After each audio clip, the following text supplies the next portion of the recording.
أشرقت نفسي بنور من فؤادي حينما رددت يا رب العباد.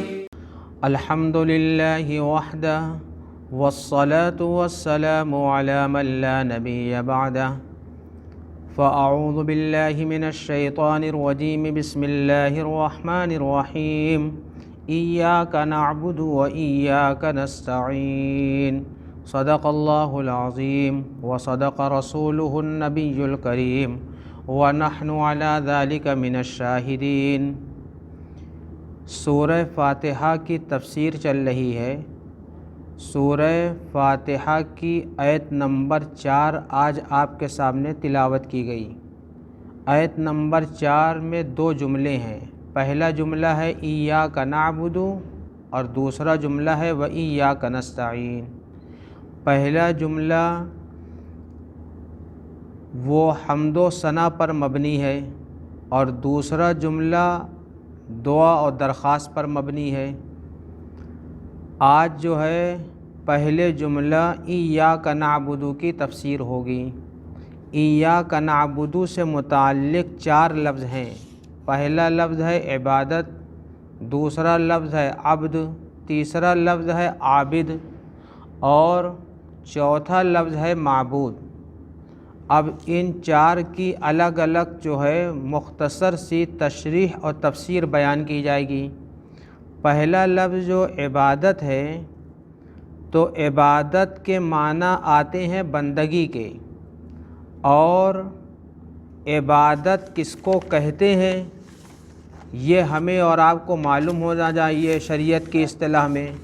تو عبادت کے جو اصطلاحی معنی ہے وہ یہ ہے کہ کسی ذات کی نہایت درجہ تعظیم کے لیے دل و جان سے حد درجہ کی عاجزی و تذلل اختیار کرنے کو عبادت کہتے ہیں. جو عبادت میں عاجزی نہ ہو، تذلل اختیاری نہ ہو، اضطراری طور پہ کیا جائے، کسی کے زور اور دباؤ سے جو ہے عبادت کیا جائے تو پھر وہ عبادت نہیں ہے. اس عاجزی کو کبھی عبادت نہیں کہیں گے. عبادت کے لیے تو اختیار ہونا ضروری ہے. اسی وجہ سے بندے کو اختیار دیا گیا ہے کہ تم یہ کام کرو، یہ کام کرو، اور جو عاجزی جبر و اکراہ کے ساتھ کرائی جائے اس کو عبادت میں شمار نہیں کیا جا سکتا. اور جس عاجزی میں استہزاء اور تمسخر ہے، جیسے بہت سے ڈرامائی پروگرام وغیرہ ہوتے ہیں، تو وہ بھی جو ہے عبادت میں شامل نہیں ہے. اور اب ایک بات بڑی اہم یہ ہے کہ ایمان کے بعد سب سے بڑی چیز جو ہے وہ اللہ تعالیٰ کی عبادت ہے، اور اسی طریقے سے کفر کے بعد جو سب سے بری چیز ہے وہ شرک ہے. تو معلوم یہ ہوا کہ عبادت کی ضد جو ہے وہ شرک ہے. تو شرک سے بچنا ہے. فی الحال ہم یہ بیان کریں گے کہ عبادت جو ہے اللہ تعالیٰ کی ہی کی جاتی ہے، اور عبادت کے معنی یہ جو بیان کیا گیا ہے کہ صرف تعظیم ہے، عاجزی ہے، تو یہ ایک مختصر عبادت کا مفہوم ہے. لیکن عبادت کا ایک وسیع ترین مفہوم یہ بھی ہے کہ ہر وہ کام جو اللہ کی رضا کے لیے کیا جائے اور حضرت محمد صلی اللہ علیہ وسلم کی شریعت کے مطابق کیا جائے تو وہ عبادت ہے. یہ بڑی اہم بات ہے، اس کو یاد رکھیے آپ سب لوگ کہ جس کام کو اللہ کی خوشی کے لیے کیا جائے اور حضرت محمد صلی اللہ علیہ وسلم کی شریعت کے مطابق کیا جائے تو وہ عبادت ہے. اب اگر کوئی کام شریعت کے مطابق ہو لیکن اللہ تعالیٰ کی رضا کے لیے نہ ہو تو وہ عبادت نہیں ہے، وہ شرک ہے. اور اگر جو ہے اللہ کی رضا کے لیے ہو لیکن حضرت محمد صلی اللہ علیہ وسلم کی شریعت کے مطابق نہ ہو تو وہ بھی عبادت نہیں ہے. جیسے مثال کے طور پہ اذان اللہ کی طرف سے متعین ہے، اسلام میں ایک بڑی عبادت ہے اذان دینا، ایسے ہی نماز پڑھنا ایک عظیم عبادت ہے۔ اب اگر جو ہے اذان کے الفاظ کوئی بدل دے یا اس میں کمی اور زیادتی کر دے، جیسے اللہ اکبر کو 4 مرتبہ کے بجائے 5 مرتبہ اذان میں کہنے لگے یا 4 مرتبہ کے بجائے 3 مرتبہ کہنے لگے، تو یہ صحیح نہیں ہے۔ اسی طریقے سے جو ہے ظہر کی 4 رکعت نماز ہے، اب کوئی جو ہے ظہر کی 4 رکعت نماز کی جگہ 3 پڑھانے لگے یا 5 پڑھانے لگے، حالانکہ کر رہا اللہ کے لیے، لیکن حضرت محمد صلی اللہ علیہ وسلم نے نہ اس طرح کی کبھی اذان دی ہے، نہ اس طرح کی کبھی نماز پڑھی اور پڑھائی ہے، اس لیے جو ہے وہ عبادت میں شامل نہیں ہے۔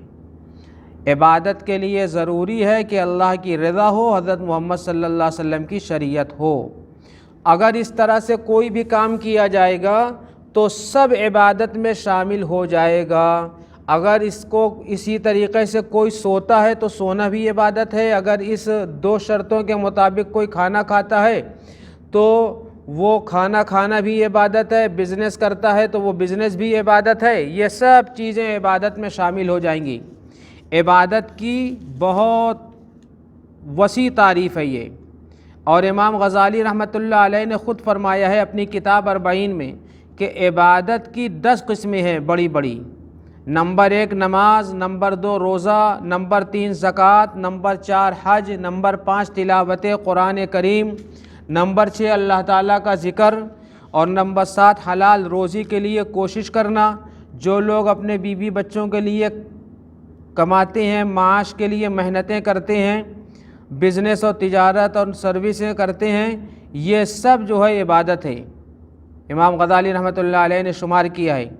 پڑوسیوں اور دوستوں کا حق ادا کرنا، دوستوں کے ساتھ بیٹھنا اور اچھی دوستی کرنا اور دوستوں کو جو ہے عزت دینا، پڑوسیوں کو عزت دینا، پڑوسیوں کا خیال کرنا، یہ سب اسلام کے اندر عبادت ہے۔ عبادت لوگ اس کو عبادت ہی نہیں سمجھتے۔ لوگوں کو نیک کاموں کا حکم کرنا اور ان کو برے کاموں سے روکنا، یعنی دعوت و تبلیغ کا کام کرنا، یہ بھی ایک عبادت ہے۔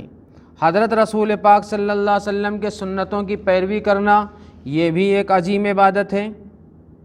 تو یہ 10 طرح کی چیزیں عبادت میں امام غزالی رحمۃ اللہ علیہ نے شمار کیا ہے، لیکن ہم نے جو آپ کے سامنے تعریف کی ہے وہ بھی کسی فقیہ اور جو ہے مفسر کی ہے کہ اس سے سب کچھ عبادت میں شامل ہو سکتا ہے، انسان کا ہر عمل۔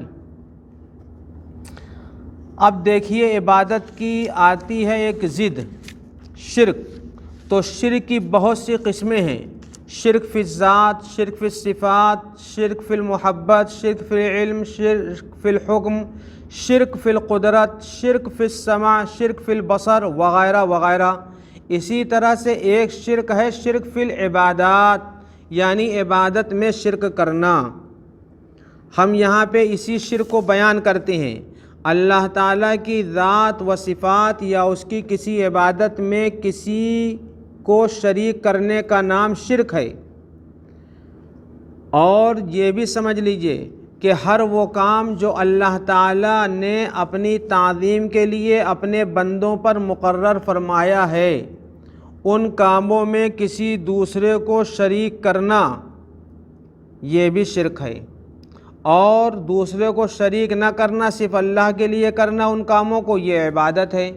مثلا نماز پڑھنا، روزہ رکھنا، رکوع کرنا، سجدہ کرنا، حج کرنا، قربانی کرنا، منتیں مانگنا، یہ سب جو ہے اللہ کے لیے اگر ہے تو عبادت ہے۔ اور اگر ان سب کو غیر اللہ کے لیے کیا جائے تو یہ غیر اللہ کے لیے جو کیا جائے گا یہ اگرچہ ظاہری شکل میں عبادت ہے، لیکن حقیقت میں یہ عبادت نہیں ہے، اسلام اور شریعت کی اصطلاح میں شرک ہے۔ شرک، اس سے بچنا چاہیے۔ اللہ تعالیٰ نے صاف صاف فرمایا ہے کہ میری عبادت کرو۔ وَقَضَىٰ رَبُّكَ أَلَّا تَعْبُدُوا إِلَّا إِيَّاهُ، تمہارے پروردگار نے تمہیں اس بات کا حکم دیا ہے کہ تم اسی کی عبادت کرو، اور عبادت اللہ ہی کی ہونا چاہیے، کیونکہ اللہ تعالیٰ نے بندوں سے بہت پہلے عہد لیا ہے کہ تم میری عبادت کرنا۔ قرآن میں ہے الم عہد الیکم یا بنی آدم الا تعبدوا الشیطان انہ لکم عدو مبین، کہ اے انسانوں، کیا میں نے تم سے یہ عہد نہیں کیا تھا کہ تم شیطان کی پرستش نہ کرنا، وہ تمہارا کھلا دشمن ہے؟ تو اللہ نے ہم لوگوں سے ازل میں عہد لیا ہے، اس لیے ہمیں اللہ ہی کی عبادت کرنا ہے۔ اسی ہی عہد کو بندہ بھول جایا کرتا تھا تو اللہ رب العزت اس کی یاد دہانی کے لیے اپنے نبی اور رسول کو اس کے بعد بھیجا کرتے تھے، اور جو بھی نبی اور رسول آتا تھا وہ اپنی قوم کو یہی دعوت دیا کرتا تھا۔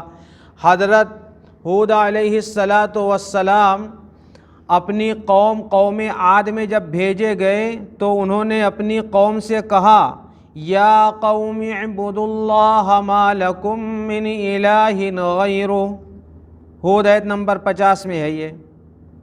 اور ایسے ہی حضرت صالح علیہ السلام نے اپنی قوم سمود کو بھی یہی دعوت دی یا قوم اعبدوا اللہ ما لکم من الہ غیرہ۔ اور جب حضرت شعیب علیہ السلام کو مدین کے رہنے والوں کی طرف بھیجا گیا تو انہوں نے بھی یہی دعوت دی وَإِلَىٰ مَدْيَنَ أَخَاهُمْ شُعَيْبًا قَالَ يَا قَوْمِ اعْبُدُوا اللَّهَ مَا لَكُم مِّنْ إِلَٰهٍ غَيْرُهُ۔ یہ الحمدللہ یہ عبادت کی تشریح اور تفسیر تھی۔ اب دوسرا لفظ اس میں العبد ہے۔ عبد جو ہے اس کے معنی آتے ہیں غلام کے، اور عبد کے معنی آتے ہیں بندہ کے، اور اصطلاح میں عبد کہتے ہیں اس شخص کو جو اللہ تعالیٰ کی خالص عبادت کرتا ہے، اور اللہ تعالیٰ کو لفظ عبد جو ہے بہت پسند ہے۔ اسی وجہ سے اللہ تعالیٰ نے اپنے نبی حضرت محمد صلی اللہ علیہ وسلم کو لفظ عبد کے ساتھ قرآن میں کئی جگہ یاد کیا اور پکارا ہے۔ چنانچہ جب بیت اللہ سے بیت المقدس اور بیت المقدس سے معراج میں تشریف لے گئے حضرت رسول پاک صلی اللہ علیہ وسلم، تو اللہ تعالیٰ نے آپ کی صفت عبدیت کا ذکر فرمایا سبحان الذی اسری بعبدہ لیلا من المسجد الحرام الی المسجد الاقصی۔ اور ایسے ہی جو ہے اللہ تعالیٰ نے ایک جگہ فرمایا کہ ہم نے قرآن شریف اپنے بندے پر نازل کیا ہے۔ سورہ کہف یہیں سے شروع ہوتی ہے الحمدللہ الذی انزل علی عبدہ الکتاب ولم یجعل لہ عوجا۔ اور جب نبی پاک صلی اللہ علیہ وسلم معراج کی راتوں میں تشریف لے گئے، اور وہاں تشریف لے جاتے ہوئے نبی پاک صلی اللہ علیہ وسلم اللہ تعالیٰ کے اتنے قریب ہو گئے کہ فَكَانَ قَابَ قَوْسَيْنِ أَوْ أَدْنَىٰ، کہ دو کمان سے بھی زیادہ قریب ہو گئے، تو اللہ تعالیٰ نے اپنے نبی کو اسی صفت عبد کے ساتھ یاد کیا۔ قرآن میں سورۃ النجم میں ہے فَأَوْحَىٰ إِلَىٰ عَبْدِهِ مَا أَوْحَىٰ۔ تو یہ معلوم ہوا کہ صفت عبدیت جو ہے اللہ تعالیٰ کو بہت پسند ہے، اور عبد ہونا کوئی معمولی بات نہیں ہے۔ عبد تو حقیقت میں اللہ تعالیٰ کے نبی ہی اللہ تعالیٰ کے حقیقی بندے ہوا کرتے تھے۔ حکیم بندہ کہتے کس کو ہیں؟ بندہ بننا کوئی آسان کام تھوڑی نہیں ہے۔ حکیم لقمان کسی کے غلام تھے شروع میں، تو مالک نے اپنے باغ سے کوئی پھل توڑا یا کوئی سبزی توڑی اور اس کو چکھا تو وہ بہت کڑوی تھی، اپنے غلام لقمان کو پیش کر دیا، ان کو دے دیا۔ تو جب حکیم لقمان اس کو کھانے لگے تو بڑے مزے لے لے کر کھا رہے تھے۔ جب پورا ککڑی یا کھیرا یا پھل جو بھی تھا ختم ہو گیا تو مالک نے کہا کہ اے لقمان، تم نے اس کو اتنے مزے لے لے کر کھایا اور یہ تو بہت سخت کڑوی تھی، میں نے اسی لیے چھوڑ دیا تھا۔ تو حکیم لقمان نے کہا کہ جس مالک کے ہاتھوں سے ہمیشہ میں نے میٹھے میٹھے پھل کھائے ہیں، اگر آج ایک دن کڑوا ان ہاتھوں سے مل گیا تو کون سی تکلیف کی بات ہے؟ اس لیے میں نے خوشی خوشی کھایا کہ یہ تو پہلی بار ایسا ہوا ہے۔ تو یہ ہے صفت عبدیت کہ مالک ہمیں جس حال میں رکھے ہم ہمیشہ خوش رہیں۔ کڑوا کھلائے تو خوش، میٹھا کھلائے تو خوش، تھوڑا دے تو خوش، زیادہ دے تو خوش، اچھا دے تو خوش، اور اگر اچھا پسندیدہ نہ ہو تو خوش۔ ہر حال میں اللہ کے فیصلے پر راضی رہنا، اس کو کہتے ہیں رضا بالقضاء۔ رضا بالقضاء یہ ایمان کی علامت ہے، اور یہ مومن کو جلدی نصیب نہیں ہوتی رضا بالقضاء۔ ہر مومن کو اپنے مولا کے فیصلے پر راضی رہنے کی مشق کرنا چاہیے۔ تو یہ ہے عبد، اور عابد کہتے ہیں اللہ کی عبادت کرنے والے کو، جو اللہ کی عبادت کرتا ہے۔ تو اللہ کی عبادت تو ہر ایک کو کرنا چاہیے، لیکن بہرحال جو اللہ کی عبادت کرتا ہے وہ اللہ کے ہاں عابد کہلاتا ہے۔ البتہ عابد سے افضل ہوتا ہے عالم۔ نبی اکرم صلی اللہ علیہ وسلم نے فرمایا کہ 1000 عابد پر ایک عالم بھاری ہے، کیونکہ عالم جو عبادت کرتا ہے وہ علم کی روشنی میں کرتا ہے، اور عابد جو عبادت کرتا ہے وہ علم کی روشنی میں نہیں کرتے۔ لیکن سب عابد ایسے نہیں ہوتے ہیں۔ بہرحال صرف عابد ہونا بہت اچھی بات نہیں ہے، عالم بھی ہو اور عابد بھی ہو تو یہ بہت اچھی بات ہے۔ اور عابد عالم ہو اس کا یہ مطلب نہیں ہے کہ وہ پورا علم حاصل کرے۔ عابد عالم ہو اس کا ایک مطلب یہ ہے کہ جو وہ عبادت کر رہا اس کا علم حاصل کر لے۔ مثلاً عبادت نماز کی کر رہا تو نماز کا علم حاصل کر لے، عبادت روزے کی کر رہا تو روزے کا علم حاصل کر لے، عبادت حج کی کرنے جا رہا ہے تو حج کا طریقہ سیکھ لے، قرآن شریف پڑھنے کی عبادت کرنے جا رہا ہے تو اس کے مسائل سیکھ لے اور اس کے الفاظ سیکھ لے اور تجوید سیکھ لے۔ تو اس کو کہتے ہیں کہ یہ عابد عالم ہے، یہ عابد علم کی روشنی میں عبادت کر رہا ہے۔ تو ہر عبادت کرنے والے کو اپنی عبادت کا علم حاصل کرنا چاہیے، یہ ایک بہت ہی اہم بات ہے۔ اب رہی چوتھی بات معبود۔ معبود کہتے ہیں جس کی عبادت کی جائے۔ تو آپ کو معلوم ہونا چاہیے کہ عبادت ہمیشہ ایسے شخص کی کرنا چاہیے جس کے اندر کوئی عیب نہ ہو، جس کے اندر کوئی کمی نہ ہو، اور عبادت ایسی ہستی اور ایسی ذات کی کرنا چاہیے جس کو حدوث اور فنا طاری نہ ہو، یعنی وہ کبھی ختم نہ ہونے والا ہو۔ اور اگر اس طرح کی کوئی ہستی دنیا میں تلاش کیا جائے جو کبھی ختم ہونے والی نہ ہو تو ہمیں اور آپ کو کوئی نہیں ملے گا۔ جو بھی آیا ہے اس کو مرنا ہے، کل نفس ذائقۃ الموت، تو ہر نفس کو موت کا مزہ چکھنا ہے، ہر ہستی کو موت کا مزہ چکھنا ہے۔ تو کوئی ایسا نہیں ہے، صرف اور صرف معبود حقیقی اگر کوئی ہے تو وہ اللہ کی ذات ہے، لہٰذا اسی اللہ کی عبادت کرنا چاہیے ہمیں اور آپ کو، سب کو۔ اور اللہ کے سوا دنیا میں اور پورے عالم میں کوئی بھی نہیں ہے جس کی عبادت کی جا سکے۔ لا معبود لہ، کوئی معبود نہیں ہے، اس لا معبود الا ایاہ، کوئی معبود نہیں ہے مگر وہی ہے۔ لا الہ الا اللہ، کوئی عبادت کے لائق نہیں ہے مگر اللہ۔ تو اللہ ہی ایک ایسی ہستی ہے جو تمام کمالات کو جامع ہے اور اس کے اندر کوئی عیب نہیں ہے، وہ ہر عیب سے پاک ہے۔ اللہ کی ذات ہر عیب سے پاک ہے، لہذا اللہ کی عبادت کرنا چاہیے، اسی کو اپنا معبود سمجھنا چاہیے، اس کے سوا کسی اور کو اپنا معبود نہیں جاننا چاہیے اور نہیں سمجھنا چاہیے۔ اب ایک بات اور ہے بڑی اہم، وہ سمجھ لیجئے کہ اس میں نعبدو یہ جمع کا صیغہ آیا ہے، واحد آتا ہے اعبدو، تو سوال یہ ہوتا ہے کہ اعبدو یہاں آنا چاہیے تھا کہ میں اللہ کی عبادت کرتا ہوں، لیکن نعبدو کا لفظ آیا ہے۔